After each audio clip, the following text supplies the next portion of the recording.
Audio Jungle.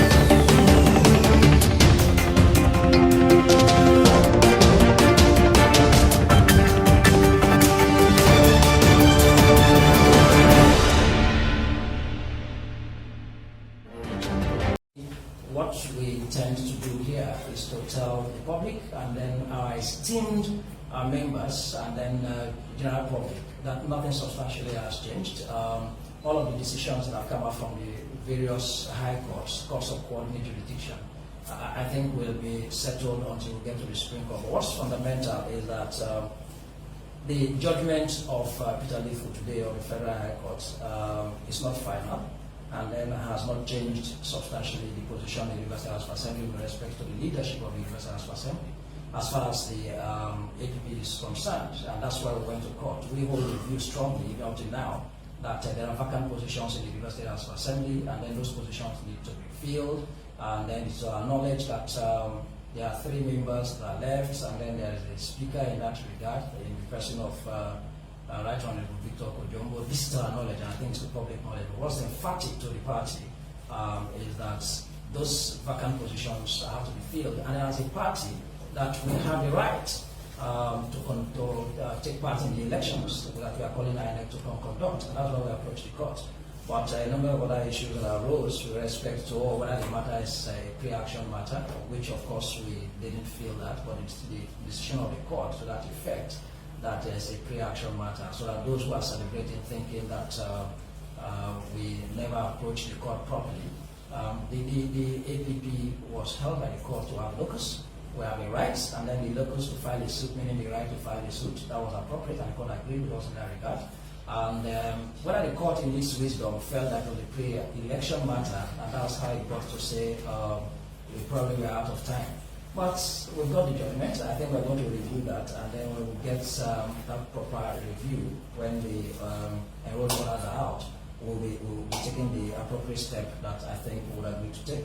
But what's also further fundamental is to state that all of these issues about the University House of Assembly and the leadership of the University House of Assembly and the various decisions that are in court, including Justice Wiley's decision that restrained the estranged former members of the University House of Assembly from interfering with the activities and proceedings of the University House of Assembly, is a judgment to the courts. And then that judgment is even on appeal. I think we understand how to the Supreme Court. It's until that appeal is determined.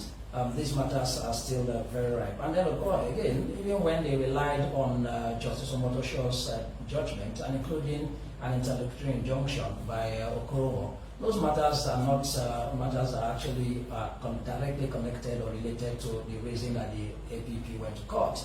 Because we never approached the court to ask the court to declare any seat vacant. It's our position that as a responsible party, and then having the duty and obligation to uphold the provisions of the Constitution and ensure that every authority and every person in this country defend the Constitution. So we felt that we needed to take the step that we took.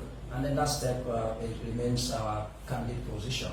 So Justice Omotoshio's decision is also important to tell the public that it's on appeal. As a matter of fact, there are even 2 appeals against that decision. So the Court of Appeal is there to determine those appeals. That's the principal appeal, and there's even a cross appeal by those who even appear to take advantage of that decision and then claim that it's in their favor.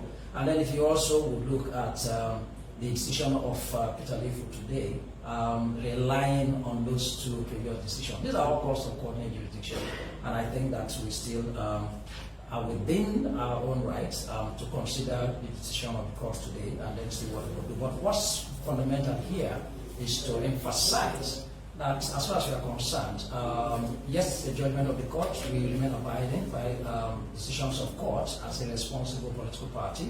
And then but that it hasn't substantially changed anything, because there are still a number of matters subsisting, even in high courts, with respect to all of these matters, and then at the Court of Appeal and at the Supreme Court.